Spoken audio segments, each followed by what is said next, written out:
Encore aujourd'hui, trop de personnes se lancent dans la terrariophilie et ne se rendent pas compte qu'il y a des inconvénients auxquels ils n'avaient pas pensé avant. Et malheureusement, c'est bien souvent les animaux qui en subissent les conséquences. Abandon, maltraitance, maintenance déplorable dans de mauvaises conditions. Il faut bien réfléchir avant de prendre un animal et surtout se renseigner un maximum avant sur des sites, des forums, mais surtout auprès de passionnés qui aiment ce qu'ils font, qui savent ce qu'ils font et qui font ça depuis longtemps. Vous aimeriez vous lancer dans la terrariophilie?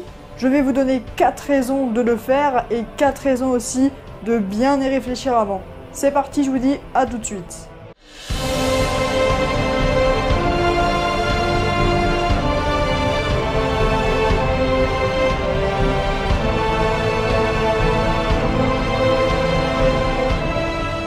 Avant d'acquérir un reptile, il est nécessaire d'acheter tout le matériel nécessaire à son maintien. Le terrarium, le thermostat, les cachettes, les décors, la gamelle d'eau, etc., etc. Les prix varieront selon les besoins de l'espèce ainsi que le type de matériel que vous choisirez. Un terrarium en OSB 3 par exemple, comme ceux que j'ai juste ici, coûteront moins cher qu'un terrarium en verre.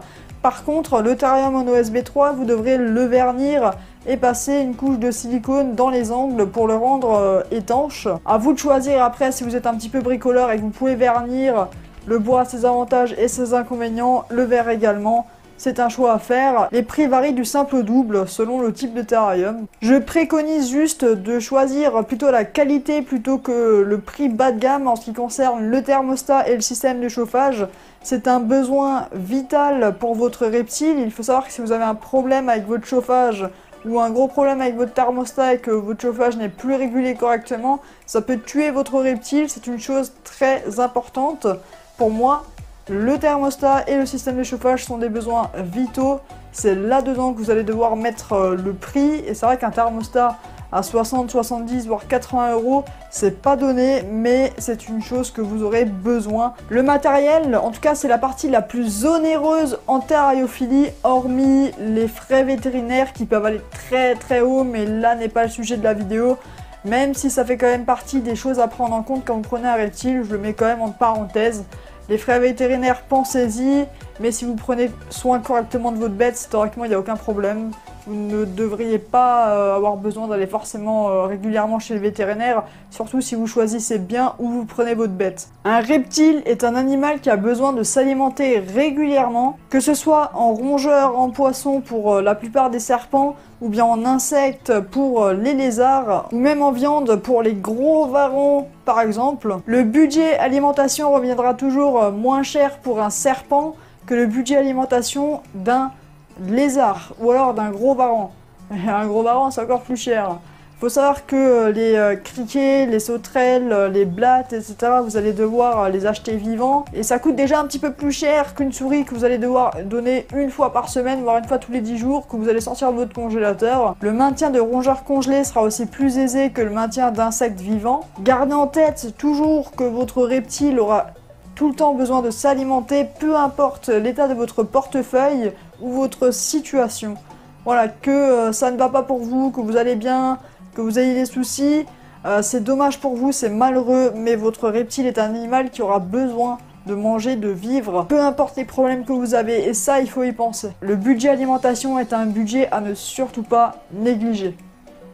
Un reptile demandera toujours une attention très particulière à la propreté de son terrarium, au nettoyage régulier de la gamelle d'eau et au changement de l'eau, ainsi qu'à la surveillance de son état de santé. Par exemple la mue, voir si votre serpent siffle, voir s'il a des problèmes au niveau des écailles, etc. N'oublions pas que ce sont des animaux exotiques et qu'ils dépendent entièrement de vous et des conditions que vous lui donnez. Si vous souhaitez partir en vacances, il faudra évidemment vous assurer d'avoir une personne capable de s'en occuper pendant votre absence et d'assurer l'entretien du matériel et les soins nécessaires à votre reptile. Par exemple, je m'explique, si vous partez en vacances, votre reptile était en mue, il vient de faire une mue mais vous n'êtes pas chez vous, il a un morceau de mue qui ne part pas au niveau de la queue, admettons vous partez pour 2 semaines, et ça c'est la misère parce que la mue va former un garrot au niveau de la queue et plus vous attendez, plus ça risque d'être dangereux pour votre serpent. C'est pour ça que c'est mieux d'avoir une personne qui s'y connaît un petit peu, qui puisse prendre le relais et en cas de pépin, puisse s'occuper à 100% de votre reptile sans qu'elle ait besoin de vous appeler et de vous stresser en pleine vacances. La plupart des reptiles ont une durée de vie de plusieurs années, allant de 5 à 10 ans, voire même 15 ou 20 ans pour certains spécimens et certaines espèces. Il faudra donc les assumer tout au long de leur vie, peu importe les circonstances. Ce n'est pas un animal que l'on prend sur un coup de tête. Il faut savoir que même 5 ans après, votre reptile aura encore besoin de boire de l'eau propre, de manger régulièrement, d'avoir un environnement propre et adapté à ses besoins. En cas de coup dur, pensez à l'avance à qui vous pourriez céder potentiellement votre reptile, votre reptile. On ne sait jamais, personne n'est à l'abri d'avoir des problèmes financiers, d'avoir des petits soucis dans la vie, ça peut arriver à tout le monde, alors c'est moche à dire mais malheureusement il faut y penser. Il faut aussi dire que ce n'est pas à votre animal de subir les conséquences de vos propres problèmes que vous avez dans votre vie. Votre animal, tout ce qu'il souhaite, votre reptile, tout ce qu'il a envie, c'est d'avoir de bonnes conditions, de bien manger, etc. comme on vient de le voir juste avant. Il est hors de question d'abandonner en nature un reptile ou tout autre animal, voilà, c'est hors de question. Ceux qui font ça, honnêtement, c'est vraiment des lâches. C'est vraiment un truc... Franchement, il y a tellement d'associations qui sont capables de récupérer des reptiles. Si vous avez des problèmes de santé, si vous avez des problèmes financiers, donnez vos reptiles. Ne les abandonnez pas en nature, ne les laissez pas mourir en terrarium. C'est des choses qui sont vraiment horribles. Et moi, personnellement, pour ma part, j'ai horreur de ces choses-là. On va passer maintenant aux choses un petit peu plus joyeuses de la terrariophilie. Certains se demandent pourquoi les terrariophiles prennent un reptile, pourquoi ça leur plaît, pourquoi ils sont heureux avec leurs bêtes. On y vient tout de suite.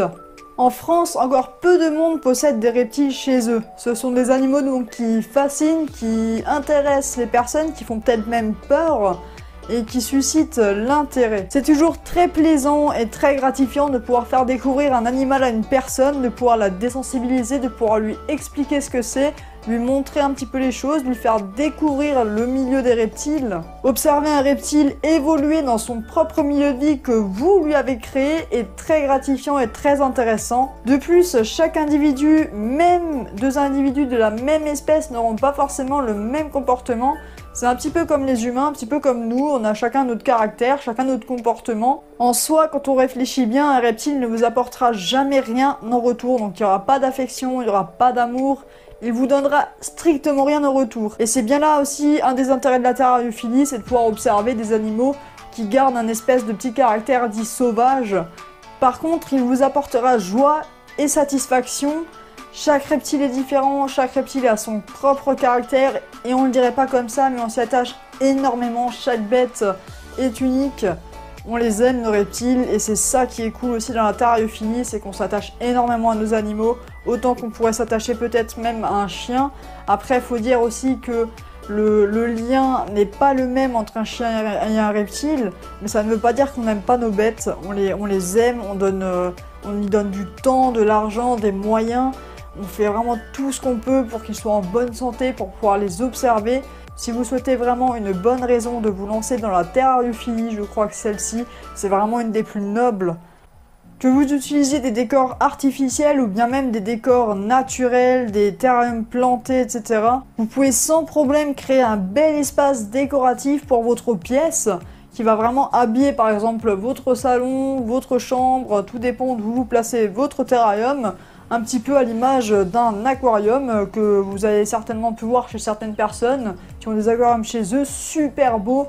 Et ben vous pouvez faire la même chose avec un terrarium, un petit peu à la façon Terrario. Les possibilités niveau décoration sont infinies, vous pouvez vraiment laisser libre cours à votre imagination. Mais il faut toujours prendre en compte les besoins de votre reptile avant les besoins décoratifs, on va dire, pour vous. Regardez d'abord, est-ce que c'est utile pour votre reptile? Est-ce que ça ne dérange pas votre reptile? N'allez pas me mettre 50 000 roches par exemple dans un terrarium que votre reptile n'ait plus la place de bouger dedans. C'est un exemple. Une chose qu'il faut penser également, c'est que plus il y a de décors dans votre terrarium, plus le nettoyage prendra du temps et plus ce sera chiant, honnêtement, sans vous le cacher.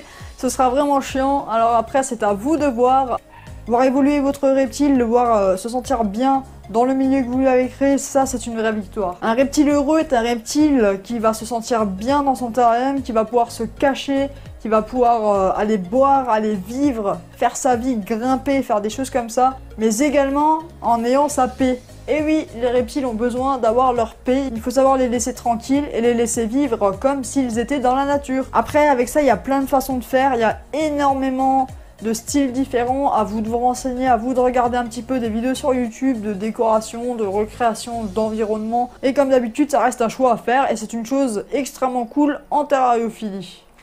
C'est une passion qui se démocratise de plus en plus en France, mais c'est encore trop peu connu par chez nous.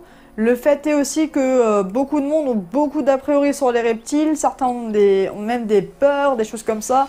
Et c'est aussi en partie dû aux médias, il y a des choses qu'on peut entendre dans certains articles, etc. Mais voilà, on va quand même dire ce qui est, la terrariophilie, c'est un milieu qui est en pleine expansion en France. Nous nous retrouvons régulièrement sur les groupes Facebook, par exemple, notamment le groupe Instant Reptile, hein, faut pas le dire, pour partager entre nous notre passion, poser des questions et nous entraider. De nombreuses bourses également sont organisées en France, donc des bourses, ce sont des espèces de grands salons, des grandes salles qui sont louées, où il y a énormément d'exposants qui y vont et vous pouvez aller visiter, même regarder les reptiles, regarder le matériel, vous pouvez même acheter là-bas. Il y a quand même pas mal de bourses organisées un petit peu partout en France, comme par exemple le Reptile Day, qui est une des plus grandes bourses, voire même la plus grande bourse de France, et qui se déroule 2 fois par an dans la ville de Arras. J'espère que cette vidéo vous aura fait comprendre un petit peu qu'il y a des choses vraiment magnifiques dans la terrariophilie, mais que derrière il y a aussi quelques inconvénients. Je le répète encore une fois, mais ne prenez pas un reptile sur un coup de tête.